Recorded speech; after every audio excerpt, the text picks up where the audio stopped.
Así inicia esa noticia en profundidad. Qué placer acompañarles. Soy Tatiana Pérez y les saludo desde nuestra sede central en Caracas, en Venezuela. A partir de este momento, en la próxima hora, tenemos 3 temas que son noticia. Vamos a desplegarlos primero en titulares. Aquí están en Noticia Venezuela. El doctor José Gregorio Hernández, el médico de los pobres, ya es un beato. Pasaron 70 años para que el país recibiera la confirmación de un hombre que es santo hace tiempo para el pueblo. Desde el Vaticano, el Papa Francisco llamó a la unidad, a la paz, a la no injerencia en los asuntos internos de los venezolanos a propósito de este momento histórico. Lo analizamos. En Noticia Chile, el presidente Sebastián Piñera es denunciado ante la Corte Penal Internacional por crímenes de lesa humanidad.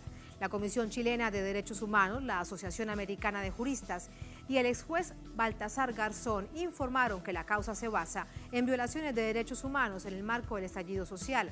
Profundizamos en ello. Y en Noticia Cuba y América Latina, a un año del ataque de la Embajada de Cuba en Washington, el canciller de la isla recuerda su impunidad. La fecha llega en el marco de los primeros 100 días del gobierno de Joe Biden. ¿Qué ha significado este tiempo para América Latina y el Caribe? Vamos a analizarlo en minutos. En Noticia Casi comienza. Bienvenidos, bienvenidas.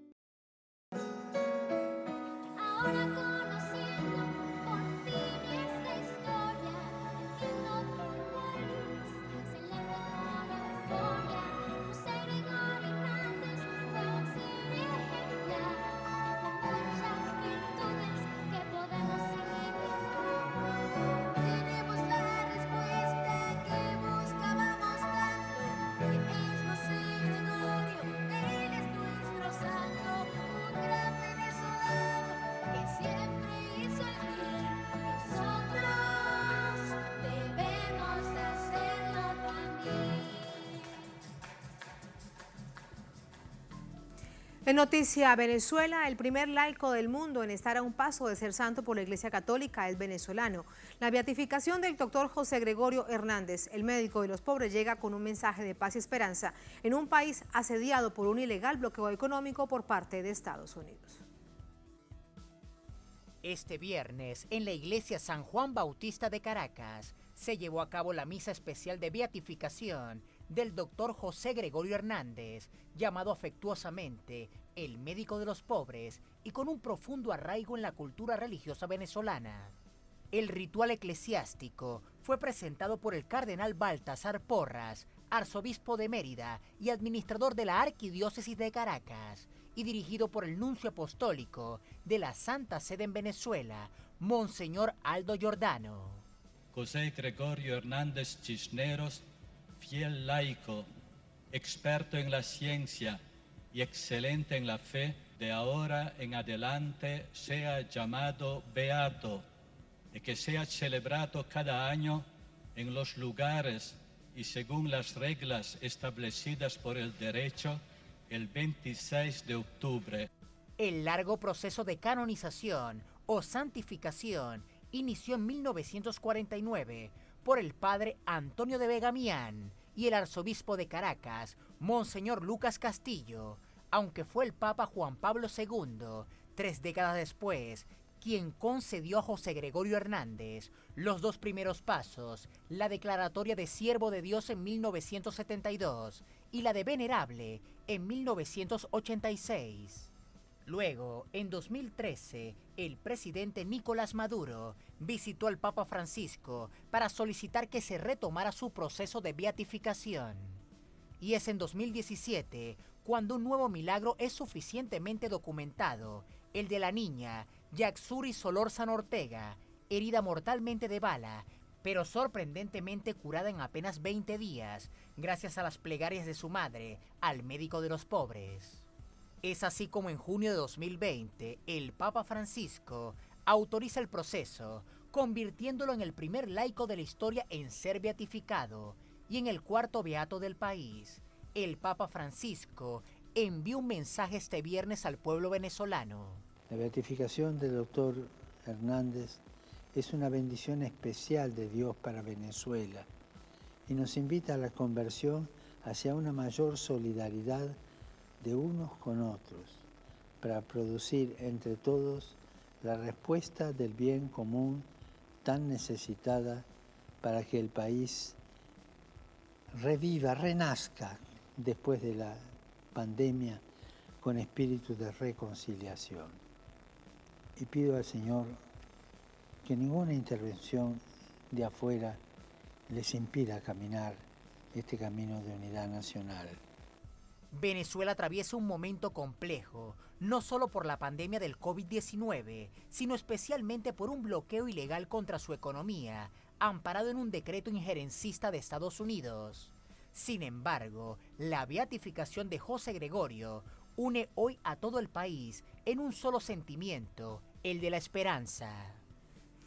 Tenemos más información a esta hora desde nuestra sala de noticias con Leonel Retamal. Hola Leo, muy buenas noches. Esta noche el presidente Nicolás Maduro se ha encontrado en el Palacio de Miraflores con alta jerarquía de la Iglesia Católica. A propósito de este día histórico, te preguntamos de ello.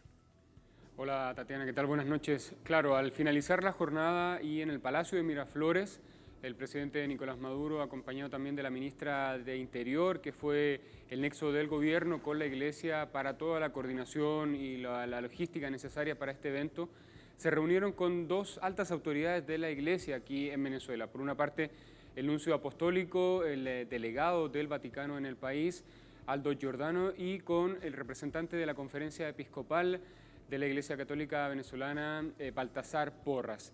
Ellos dos, de parte de la Iglesia, y además la pequeña Yaxuri Solórzano, esta niña que fue motivo de la beatificación de José Gregorio Hernández. ¿Qué implica esto? Bueno, lo detallaba el presidente Nicolás Maduro al finalizar esta reunión, dijo que fue una conversación de más de una hora y que él la calificaba con una palabra, y es reconciliación.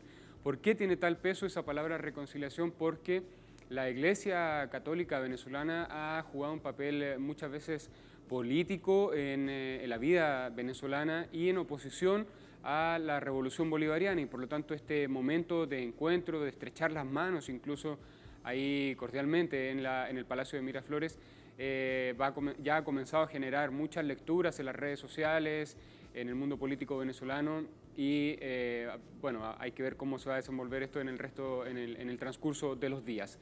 Pero lo que ha señalado además el presidente Nicolás Maduro es que fue un momento de conversar, de ponerse de acuerdo en cómo iba a ser el camino para la santificación, en la última etapa que le falta a José Gregorio Hernández para ser considerado santo en este proceso de canonización, y dijo él que fue un encuentro de conversación entre ambas partes. Pero un detalle que él hizo énfasis es en el mensaje del Papa Francisco el día anterior. Recordemos este mensaje de alrededor de 12 minutos en que el Papa, en resumidas cuentas, traza y da los lineamientos para la Iglesia Católica, por supuesto, pero también para la sociedad y los creyentes, y es que aproveche la sociedad venezolana este momento de unidad en torno a la figura de José Gregorio Hernández para ponerse de acuerdo y seguir trabajando en este espíritu de trabajo mancomunado, de reciprocidad, de trabajar en común por una unidad nacional, como decía el Papa Francisco, una unidad operativa para ir resolviendo los problemas pendientes de la sociedad venezolana, y con especial énfasis en que no acepten una intervención extranjera que dañe esta unidad nacional. Escuchemos al presidente Maduro las palabras que tenía al finalizar esta reunión con la jerarquía católica. He tenido una reunión ahora de una hora aproximadamente con el cardenal Baltasar Porras, con el nuncio apostólico Aldo Giordano,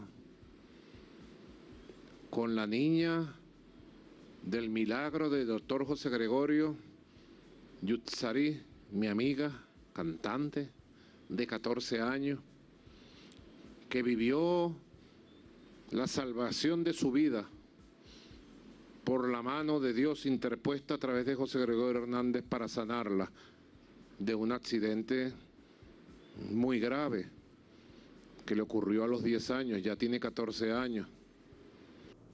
Bien, y entonces esta reunión con la Iglesia Católica sin duda sienta un precedente en este proceso de la canonización, perdón, de la beatificación que se vivió el día de hoy. Una Iglesia Católica, como decíamos, que ha sido muy crítica de la Revolución Bolivariana e incluso en algunas ocasiones particulares confrontacional con el proceso político que encabezaba el comandante Chávez y el presidente Maduro. Un detalle que quizás lo puede tomar tú más adelante en tu análisis es que el año pasado, cuando fueron las elecciones parlamentarias aquí en Venezuela, hubo un comunicado de la Conferencia Episcopal en que, entre varios puntos, además de sentar críticas frente al momento político de Venezuela, pero también hacía críticas y algo que generó mucho ruido en los sectores opositores, el constante confrontación, el querer desvalidar los procesos democráticos, en ese momento no presentándose a las elecciones y por lo tanto ahí también hay algunos elementos que pueden servir para ir desmenuzando en cómo va esta relación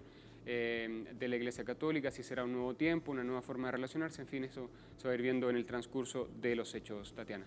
Exactamente, Leo, lo vamos a analizar porque se trata de un escenario sin duda político cuando estamos hablando que hay una jerarquía de la Iglesia Católica en esta nación suramericana en la que se ha comprobado en distintas oportunidades su participación en intentos de desestabilización o de golpe de Estado en el país. Leo, gracias por esos detalles. Muy buenas noches. Buenas noches. Muy buenas noches. Para esto nos acompaña Carolina Ezcarrá, ella es politóloga, internacionalista, articulista del Correo del Orinoco, nos acompaña desde aquí, desde Caracas. ¿Cómo está, Carolina? Muy buenas noches, bienvenida. Un abrazo muy grande a la audiencia que ve Telesur esta noche. Muchísimas gracias. Quiero comenzar por el principio de este día histórico para, como bien decía nuestro corresponsal Leo, ir desmenuzando todos los hechos. Pero primero, el mensaje que previamente enviaba el Papa Francisco desde el Vaticano de unidad, de paz, un momento de esperanza en una nación que es asediada permanentemente por parte de un bloqueo ilegal y, como si fuera poco, con ayuda de algunos gobiernos vecinos como el de Colombia. Sí, bueno, yo creo que lo más importante allí, el Papa también habló de no injerencia en nuestro país. Definitivamente estamos siendo agredidos, asediados, etcétera, y de alguna manera que la Iglesia Católica, digamos que el personaje más importante de la Iglesia Católica, como lo es el Papa Francisco, haya hablado sobre ese tema y haya llamado a una reflexión sobre ese tema, pues es sumamente importante para todas y todos los venezolanos. También me parece importante ese llamado, evidentemente, a la unidad que hizo el Papa Francisco, sobre todo porque yo estaba analizando lo que significa, ¿no? Desde el punto de vista del mundo, la beatificación de José Gregorio Hernández significa algo muy importante en este momento de pandemia mundial. Recordemos que él también vivió una pandemia y que, bueno, que de alguna manera estuvo allí para sanar a la gente que estaba participando en ese momento y sobrevivió a la pandemia, fue médico en pandemia, y de alguna manera reivindicamos a todas las personas que, digamos, que sirven en el área de la salud en este momento de pandemia. Desde el punto de vista nacional, no solamente es lo importante que es para nosotros la beatificación, tenemos 72 años en este proceso, sino además que José Gregorio se ha vuelto un elemento de identidad nacional totalmente, de unión, y que el Papa Francisco haya hecho este llamado en función de la paz también es muy importante porque desde el punto de vista de lo que ha sido el gobierno bolivariano, pues siempre ha habido esta visión no solamente de diplomacia de paz, sino de diálogo, de reunificación, de intento de hablar con todas las partes y sobre todo de reconocer a las otras partes, que creo que es donde ha habido quizá la dificultad en el diálogo con la oposición venezolana, pues no, que si no reconocen al gobierno es muy difícil sentarte a dialogar con alguien que no te reconoce. Y luego el otro plano, como les hablé, del plano mundial, el plano nacional y el plano humano, lo que significa desde el punto de vista humano, pues la beatificación de un hombre que fue un filántropo, pues, o sea, un hombre que además en el momento en el que Venezuela estaba siendo más asediada y bloqueada por las potencias extranjeras, pues sencillamente fue el primero que se enlistó en el ejército para decir voy a defender a mi país. Todo esto resulta muy importante con respecto a algo que usted nos ha dicho, Carolina, y es lo que significa a nivel nacional el doctor José Gregorio Hernández. Allí no hay ideologización desde la perspectiva política, y se lo pregunto porque en este país, sobre todo, sectores opositores intentan ideologizar absolutamente todo. Bueno, yo creo que cuando uno revisa las redes sociales siempre te encuentras algún meme de algún anticomunista que además dice que el Papa Francisco es comunista, pues, ¿no? Y llegan esos mensajes un poco desagradables. Pero más allá de eso, creo que no.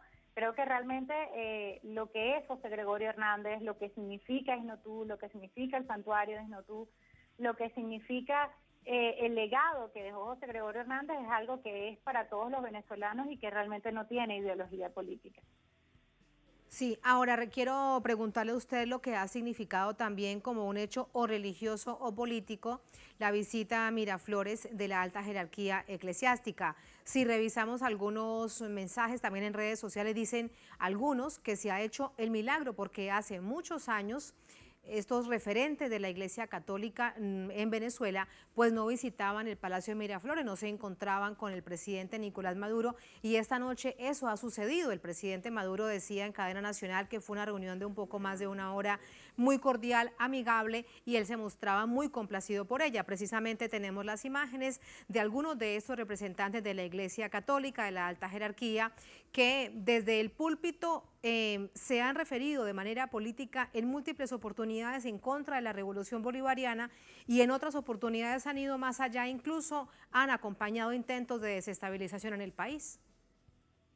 Bueno, tan es así que recordemos que fue una persona importante de la Iglesia Católica la que se fue a la Orchila a llevarle la supuesta renuncia al comandante Chávez, que después él lanzó en una papelera, y que fue una persona del ejército venezolano la que sacó ese papel de la papelera donde él decía no he renunciado, ¿no? O sea, a tal punto fue importante la injerencia de la Iglesia Católica en un momento determinado de nuestro país. Yo veo con mucha emoción y con mucha alegría, con la visión de un milagro que realmente nos está haciendo José Gregorio Hernández, ese encuentro nuevamente de la Iglesia Católica. Pero también lo veo en un momento en el que la oposición está muy venida menos en términos generales, ¿no? Quería decir que no es solamente importante la visita que hacen el Baltasar Porras y el nuncio apostólico, el monseñor Airo Giordano, a Miraflores, sino que también es muy importante y muy significativo lo que significa dentro de Venezuela el acuerdo al que se llegó en la Asamblea Nacional el día de ayer, en el que, tanto opositores como oficialistas dentro de la Asamblea Nacional, pues también hacen no solamente un reconocimiento, sino que enaltecen lo que es la figura de José Gregorio Hernández, y además hacen algo que me parece muy importante, sobre todo para generar la conciencia de lo que significa la labor de José Gregorio Hernández y lo que debe ser el venezolano en sí, ¿no? La esencia de lo que es el venezolano, cuando además pues se plantean que hay que tener espacios de formación que lleven el nombre, que lleven la impronta y que lleven el legado de José Gregorio Hernández.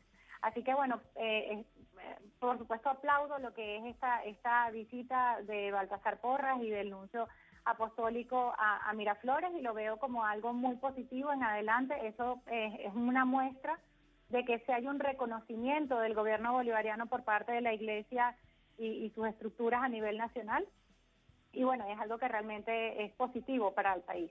Sí, y por último, Carolina, si será también el momento para que la Iglesia Católica en Venezuela asuma ese mensaje, que no es la primera vez que lo plantea el Papa Francisco, cuando en otras oportunidades también ha dicho que los venezolanos resuelvan los asuntos internamente sin injerencia extranjera.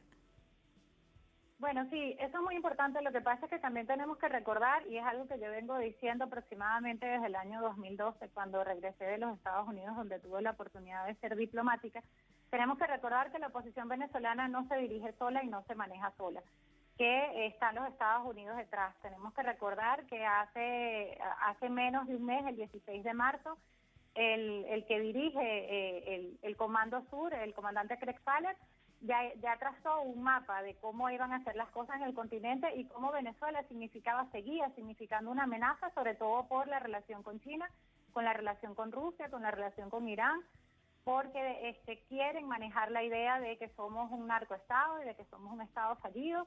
Entonces, bueno, entendiendo que son esas élites internacionales las que dirigen a la oposición digamos, a la oposición recalcitrante venezolana, ¿no? A la oposición del G4 venezolana, pues se ve muy difícil todo esto, pero teniendo, digamos que de lado a la Iglesia Católica, por lo menos esta oposición moderada que se ha sentado a hablar con el gobierno nacional, que ha reconocido al gobierno nacional, que ha tenido un diálogo con el gobierno nacional, pues tener de lado a la Iglesia es algo muy importante, no solamente para el país, sino para además todos los feligreses.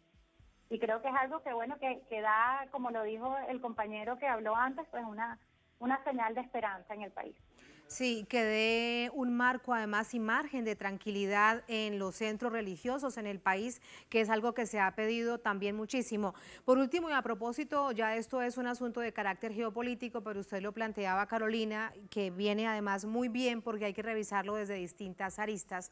La víspera se hacía público un ejercicio de Contraloría a la USAID y se comprobaba lo que ya se denunciaba desde el intento de invasión a través de los puentes en Cúcuta, desde el lado colombiano, en la frontera entre Colombia y Venezuela, que lo que se intentaba era precisamente una invasión y hubo dineros, una altísima cifra, que fueron caídos en actos de corrupción. Sin embargo, vemos eso que usted bien recuerda y cómo el jefe del Comando Sur de Estados Unidos en varias oportunidades en los últimos meses ha visitado distintas naciones de nuestra América Latina, sobre todo el sur del continente como Argentina y Uruguay. Así que si unimos todos estos cabos, ¿qué es lo que está pasando con esa oposición venezolana que se ha opuesto a todo y cada uno de los hechos de intentos de diálogo entre distintos sectores del país?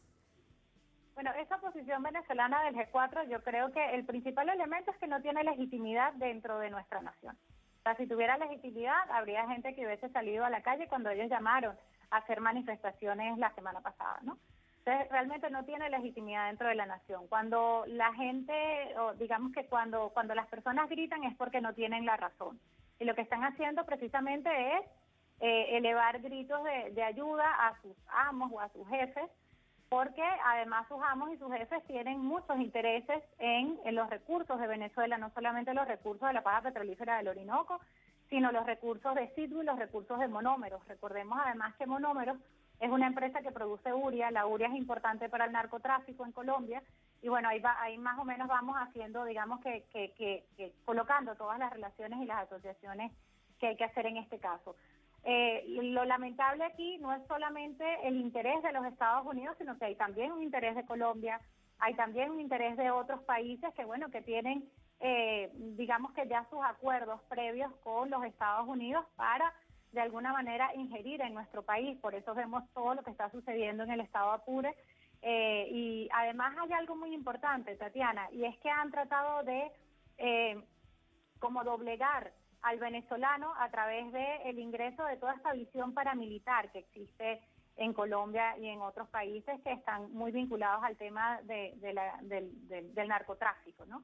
Entonces, bueno, ¿qué creo yo en todo esto? Que realmente hay una relación muy estrecha entre los Estados Unidos y Colombia, que Colombia es, digamos que el país que ayuda a los intereses de Estados Unidos en nuestra patria, pero que además hay que entender que los intereses de Estados Unidos no son solamente desde el punto de vista de los recursos, sino que también hay un interés geopolítico de minimizar la influencia que tiene China en el continente. Ya lo decían, creo que era en el año 2010 o 2011, decían los informes de inteligencia estadounidenses que el principal problema por el que empezaban a colocar a Venezuela en esos informes, todavía no éramos una amenaza inusual y extraordinaria, pero sin embargo ya nos colocaban en sus informes de inteligencia y el principal problema que teníamos era la relación con China, con Rusia, con Irán y con la República Popular Democrática de Corea.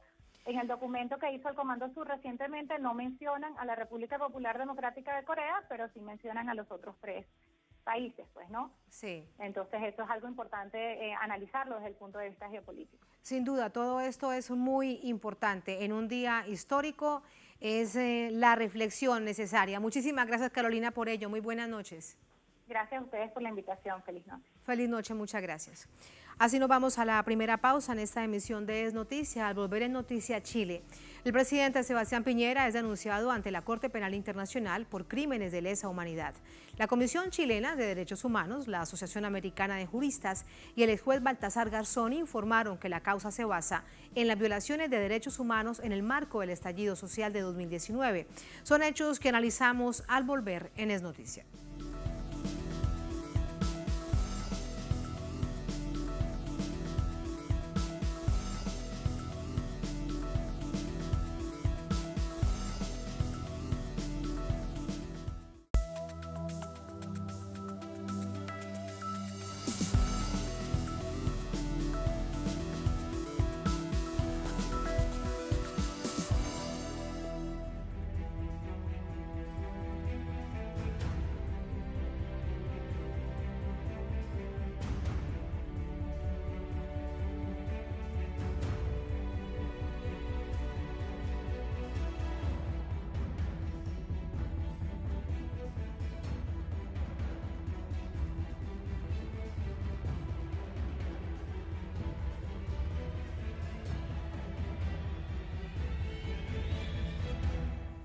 En Noticia Chile, el presidente Sebastián Piñera es denunciado ante la Corte Penal Internacional por crímenes de lesa humanidad cometidos en el contexto del estallido social que comenzó en 2019. Este viernes el gobierno enfrenta además una huelga general de la clase trabajadora. El ex juez español Baltasar Garzón, la Comisión Chilena de Derechos Humanos, la Asociación Americana de Juristas y el Centro de Investigación y Desarrollo para la Democracia de Italia acusan al presidente Sebastián Piñera y a sus colaboradores civiles, militares y policiales. Enviaron un escrito a la fiscal general de la Corte Penal Internacional para que se investigue, acuse e inicie un juicio a los involucrados. Por los hechos acontecidos tras el estallido social que revisten categoría, creemos, de crímenes de lesa humanidad. La denuncia ante la Fiscalía de la Corte Penal Internacional quiere poner de manifiesto la impunidad que se está viviendo en Chile y que exige una investigación independiente, internacional y cuando menos que obligue a la justicia chilena a hacerlo. De acuerdo con un informe de la Fiscalía General, hasta octubre de 2020, 8.827 personas denunciaron violaciones a sus derechos, delitos cometidos por agentes del Estado, en el marco de las protestas que iniciaron el 18 de octubre de 2019. Solo una de esas denuncias se cerró con sentencia condenatoria y el 46% fueron cerradas sin procesamientos. Por esta razón, varios diputados respaldan la acción. Es decir, en esta situación el Estado de Chile no investiga, no sanciona, por tanto, las graves violaciones a los derechos humanos y no repara de manera integral a las víctimas. Esta impunidad es la que se espera termine con la presentación ante la Corte Penal Internacional, ya que las máximas autoridades civiles y políticas de este país sí tienen responsabilidad penal internacional. Las masivas protestas catalogadas como un estallido social dejaron una treintena de fallecidos y 460 personas con lesiones oculares. Se presentaron más de 2.000 denuncias contra carabineros. Justicia para mí es que los responsables por esto paguen lo que tengan que pagar. Si tienen que pagar con cárcel, que lo hagan. Y en todos los casos, no solo el mío, los disparos, los asesinatos, los atropellos, todos ellos tienen que pagar y si tienen que estar en la cárcel, así tienen que ser. Casi 2 años después, los chilenos no cesan la presión contra las políticas neoliberales de Piñera. Este viernes arrancó la huelga general convocada por la Central Unitaria de Trabajadores. Sector salud, docentes y empleados fiscales se plegaron. Varios dirigentes asistieron a una reunión con el presidente. En paralelo, 10 dirigentes fueron detenidos en las afueras del Palacio de la Moneda durante la entrega de una carta dirigida al Ejecutivo en la que piden medidas como renta básica universal, control de precios y ajuste de salarios, para que los trabajadores no sigan pagando las consecuencias de la crisis. Es un asunto que vamos a analizar de inmediato con Yuri Vázquez, abogado de la Comisión Chilena de Derechos Humanos, nos acompaña de Santiago. Abogado, muy buenas noches, bienvenido, ¿cómo está? Muy contento por la invitación. A usted muchísimas gracias. ¿Por qué toman la decisión de llevar esta denuncia ante una instancia internacional, ante un tribunal internacional como la Corte Penal Internacional? Bueno, tal cual lo decía la introducción que acabamos de ver, en nuestro país, la Comisión Chilena de Derechos Humanos, que es una institución que existe hace más de 42 años, fundada en la dictadura, durante la época de la dictadura militar, nos hemos dado cuenta, hemos sido testigos de cómo se han producido una serie de violaciones a los derechos humanos, y no solo violaciones en términos genéricos, sino que existen crímenes propiamente tal, delitos que han sido efectuados y llevados adelante por agentes del Estado, por la policía, pero que responden a lo que el derecho penal internacional, bajo el Estatuto de Roma, no sé del cual Chile es firmante, se denominan crímenes de lesa humanidad, que son crímenes particulares, que tienen una intensidad tal que responden a ataques sistemáticos o generalizados contra la población civil. Por lo tanto, la extensión de los crímenes perpetrados que se produce durante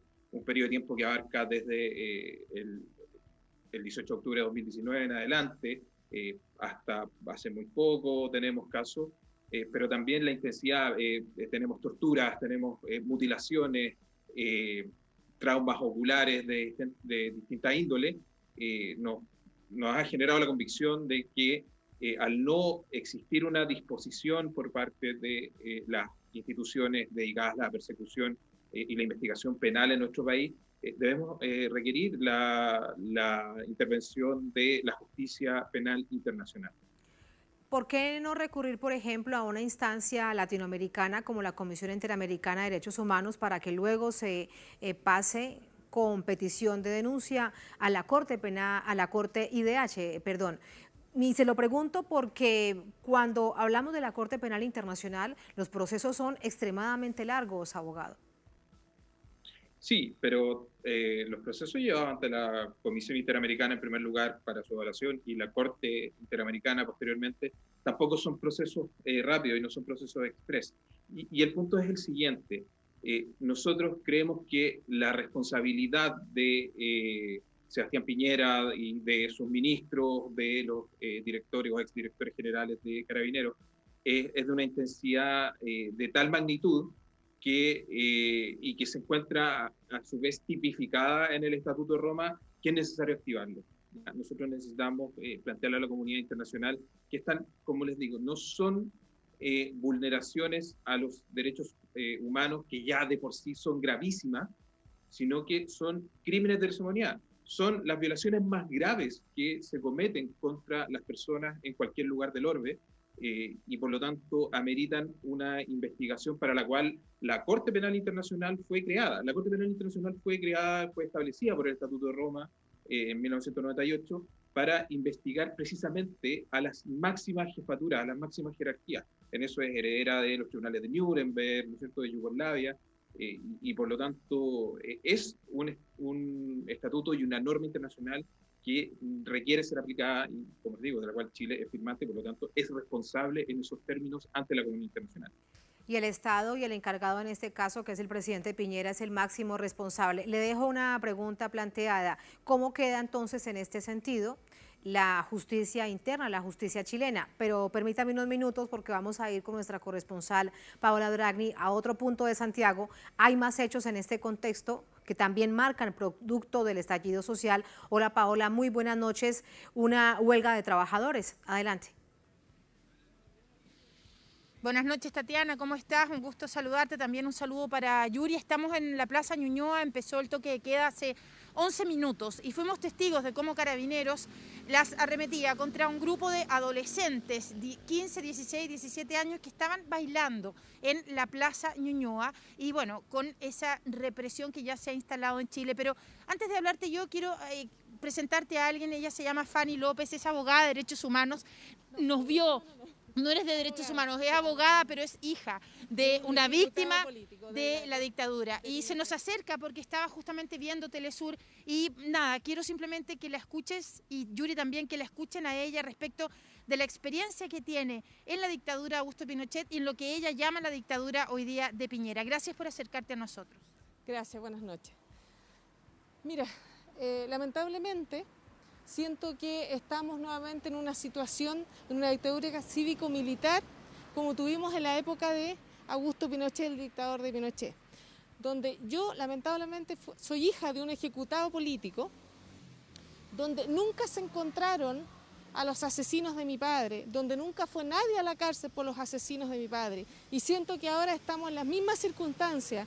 Siento que ahora nos encontramos en una represión tan grande en este país donde nuevamente las Fuerzas Armadas atacan a su pueblo, asesinan a su pueblo. Jamás hemos visto hasta el momento en que ni esperanza tenemos ni en el tribunal, ni los tribunales penales chilenos, ni tenemos confianza en la justicia chilena de que efectivamente algún día estos asesinos paguen por estas violaciones a los derechos humanos en forma sistemática que se ha hecho. Este país lamentablemente ya se acostumbró a tener que esperar que las cúpulas políticas son las que llegan a acuerdos. En este país no hay realmente una justicia que nosotros podamos privarnos o bien tener la posibilidad de que aquí se juzguen a los violadores de los derechos humanos. Siempre hemos tenido que llegar a la Corte Interamericana de Derechos Humanos para que ellos realmente, después de muchos años, puedan juzgar a este país. Y aún así, este país sigue en estas mismas circunstancias. Ahora, por otro lado, esta situación que estamos viviendo, la verdad es que es inédita porque no nos podemos expresar en las calles, no podemos salir a manifestarnos pacíficamente, no tenemos ningún derecho, nos acoartan la libertad, todavía estamos en toque de queda, entonces es imposible venir a protestar en forma pacífica. Los jóvenes no vienen aquí a destruir el país, los jóvenes vienen a construir un país y esta clase política y este gobierno nos ha privado de esa oportunidad nuevamente. Por lo tanto, seguimos las mismas circunstancias que antes.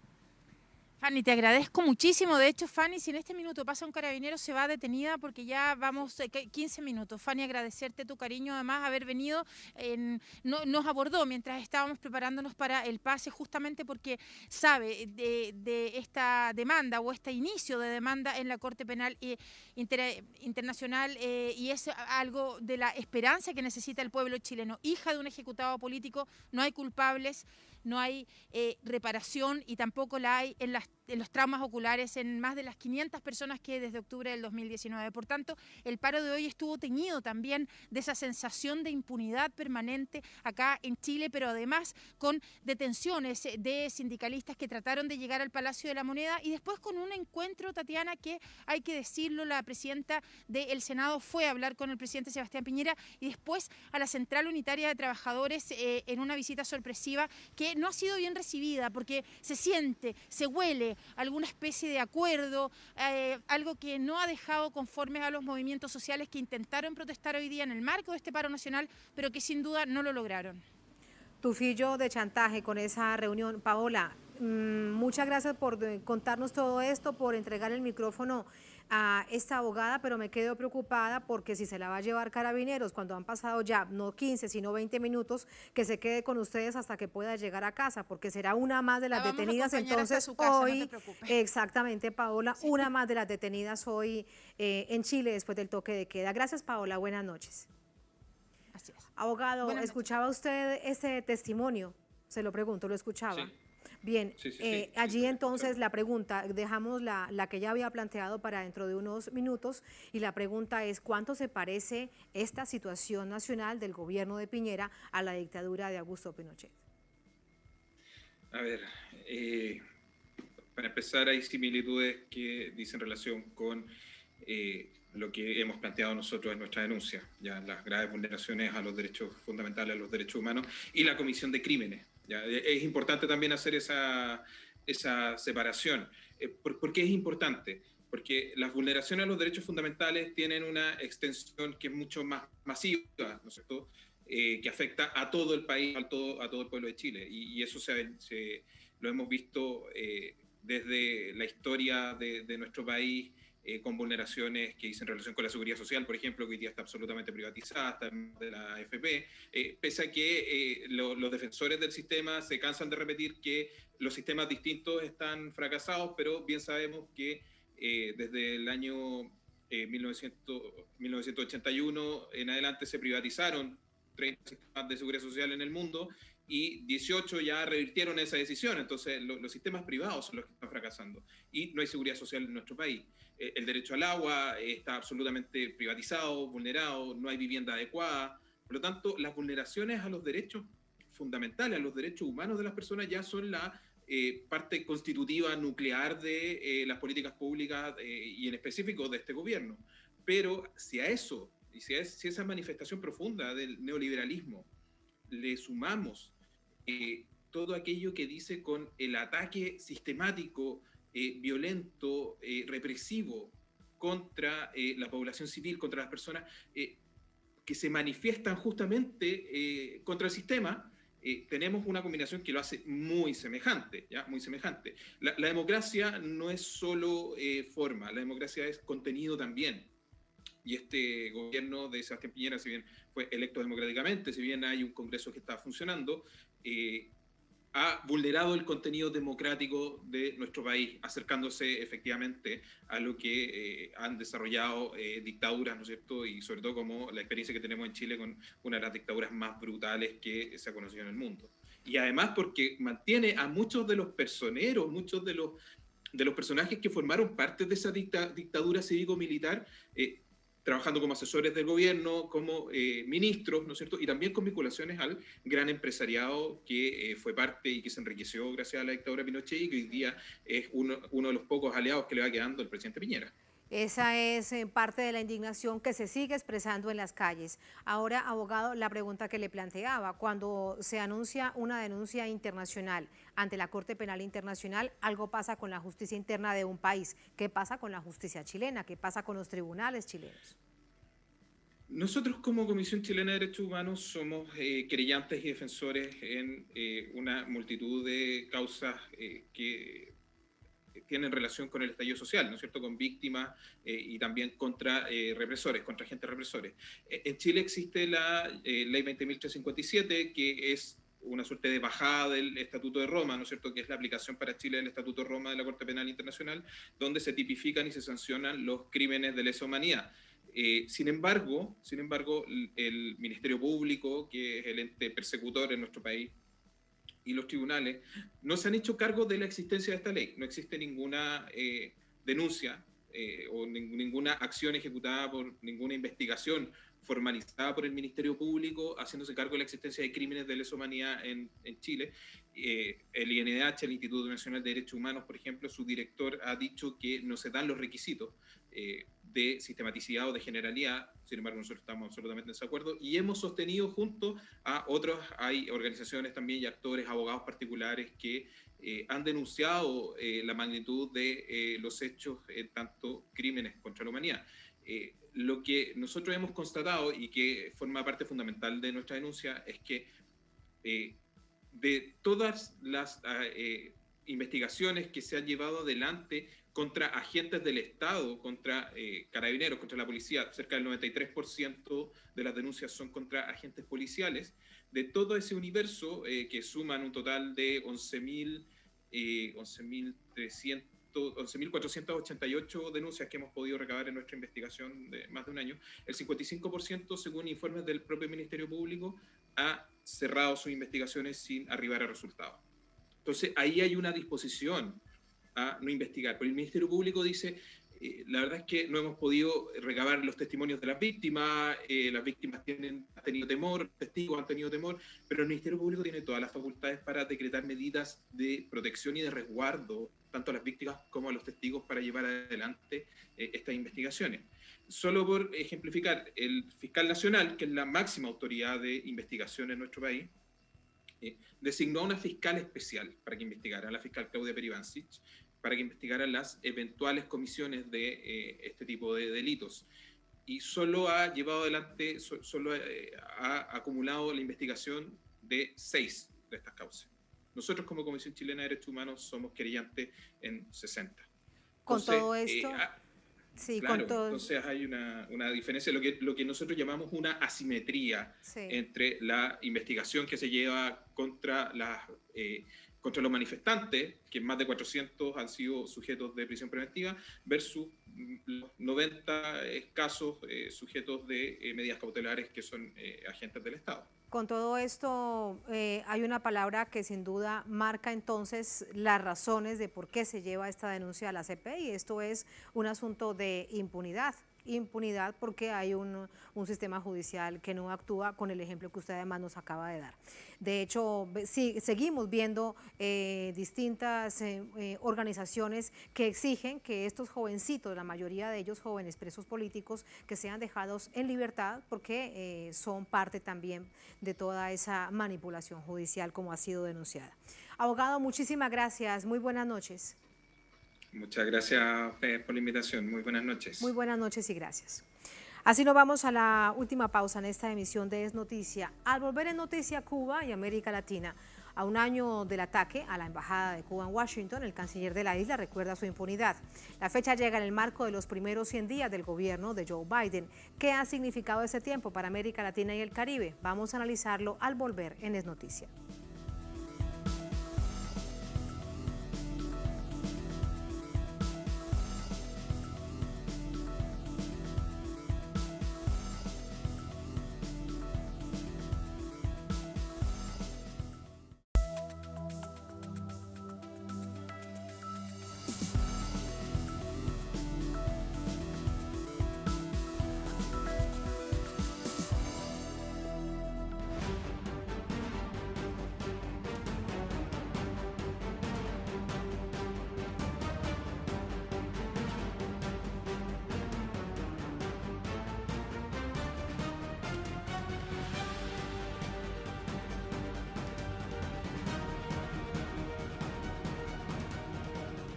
En Noticia Cuba y América Latina, hace un año la Embajada de Cuba en Washington sufrió un atentado terrorista, el cual se mantiene en la impunidad.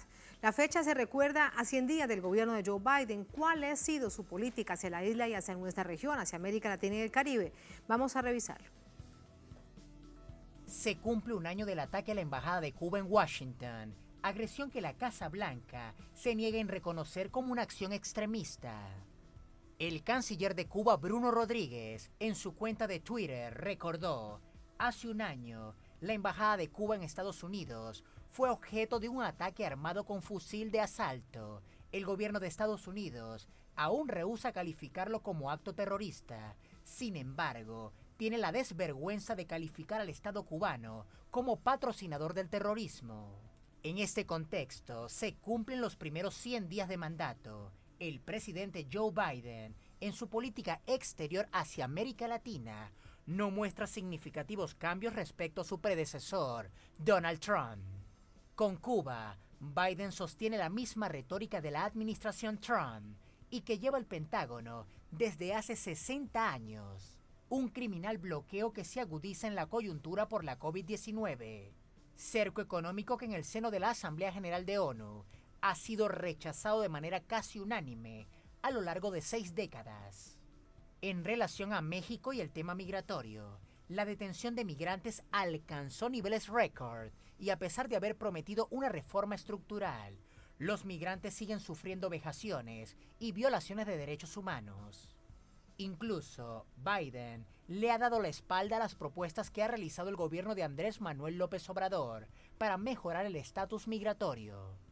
Situación que se extiende hacia la migración centroamericana, donde la Casa Blanca no ha podido contrarrestar los problemas de su propia frontera, plagada de muertes, infancias bajo asedio y separación de sus padres y familiares, trata de personas y narcotráfico. El presidente Biden pidió durante una entrevista con ABC News: puedo decir con bastante claridad, no vengan. Por otra parte, las sanciones unilaterales y coercitivas hacia Venezuela se mantienen sin avisorar un giro que permita a la nación sudamericana superar un bloqueo inhumano y desproporcionado en medio de la pandemia. Washington se empeña en desconocer al legítimo gobierno de Nicolás Maduro Moros. Colombia, que a pesar de la pandemia y de tener en su territorio al menos 8 bases militares estadounidenses, se mantiene como uno de los mayores países proveedores de drogas ilícitas a los Estados Unidos, mostrando el fracaso de todas las administraciones de la Casa Blanca en contener un flagelo que afecta a su población. Estados Unidos sigue tratando a América Latina como su patio trasero y la presidencia encabezada por Joe Biden sigue bajo la premisa del destino manifiesto, la doctrina Monroe y su papel de facto como policía del mundo. Son hechos que vamos a analizar de inmediato con José Ramón Cabañas, director del Centro de Investigación de Política Internacional de Cuba, CIPI, nos acompaña desde La Habana. José Ramón, bienvenido. Antes de la llegada de Biden a la Casa Blanca, había expectativa por un cambio en la agresiva política de Donald Trump sobre Cuba. A 100 días del gobierno de Biden, ¿cuál es su balance? ¿Cuál es su análisis?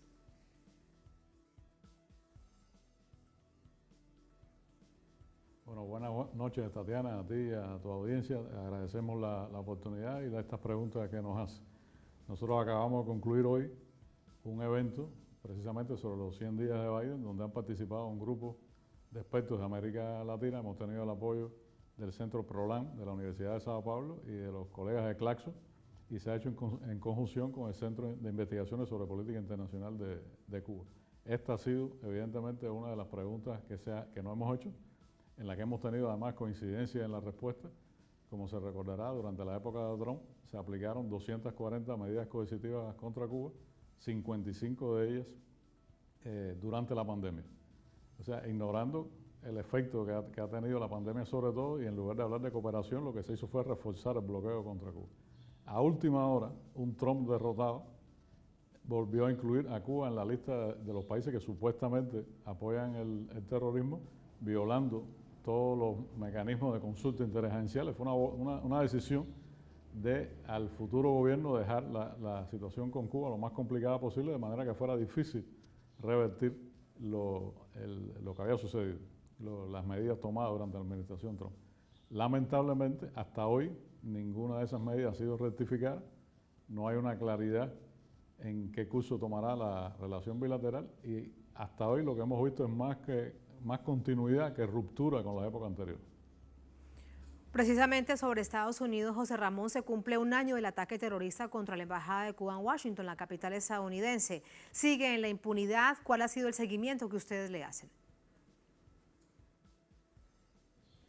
Bueno, cumpliéndose un año hoy de ese ataque, nuestro ministro ha dicho, y hemos dicho también por nuestra parte, que todavía no hay un pronunciamiento público del Departamento de Estado o de autoridades federales de Estados Unidos contra estos hechos. O sea, es una deuda del gobierno de Estados Unidos, del anterior y del presente, con la comunidad diplomática extranjera en Washington.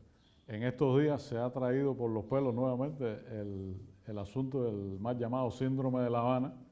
Bueno, aquí se podría hablar de un síndrome de la capital estadounidense, sin querer estigmatizarla ni mucho menos, pero hay un síndrome de violencia real, como ese ataque terrorista contra sedes extranjeras y otras manifestaciones que a veces no se cubren en detalle por la prensa, y hay muchas representaciones extranjeras en Washington viviendo este clima de hostilidad. Es algo real, no son síntomas de salud como el caso de estadounidenses y otros extranjeros que dijeron sentir esos síntomas en La Habana, que nunca se han explicado claramente, de los cuales nunca ha habido una información transparente.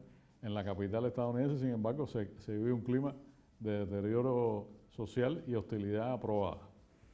Esto es muy importante por hacer el seguimiento. Además, José Ramón, en el discurso de esta semana de Joe Biden, para ser específicos del miércoles, a propósito de esos 100 primeros días, no hubo una sola mención sobre América Latina o el Caribe, una mención de nuestra región. ¿Qué ha significado su llegada entonces para nuestra región? Bueno, hubo una breve mención a la frontera sur, a algunos países específicos de Centroamérica y a un clima de violencia y al crimen transnacional. Fue una mención fugaz. Hay que decir que hay un grupo de gobierno que han marcado en estos días precisamente una falta de mensaje desde Estados Unidos, al menos en relación con la pandemia. en épocas anteriores en la historia, Estados Unidos se ha cuidado al menos de pretender funcionar como un líder para temas regionales. Hoy el gran tema, entre otros, pero el gran tema es la pandemia, la COVID-19. Estados Unidos no ha ofrecido ni un proyecto, ni una mano para cooperar, ni una mano para ayudar. Esta ha sido una gran ausencia que claramente cuestiona el papel hegemónico que Estados Unidos pretende jugar en la región. Y en particular para Venezuela, José Ramón, otra nación asediada por Estados Unidos. ¿Cuál es su análisis en estos primeros días de Biden, primeros 100 días de Biden? Bueno, en relación con Venezuela, desde antes se sabe que la política estadounidense hacia Venezuela y el cuestionamiento al gobierno bolivariano y revolucionario del presidente Nicolás Maduro y la revolución venezolana en general desde la época de Chávez es un planteamiento bipartidista. Son tanto los republicanos como los demócratas los que han tratado de buscar un cambio en la situación interna de Venezuela que favorezca sus propósitos, tal cual ha sucedido o sucedió en una época con el caso de Cuba, sucedió con respecto a Bolivia o ha sucedido con respecto a Nicaragua.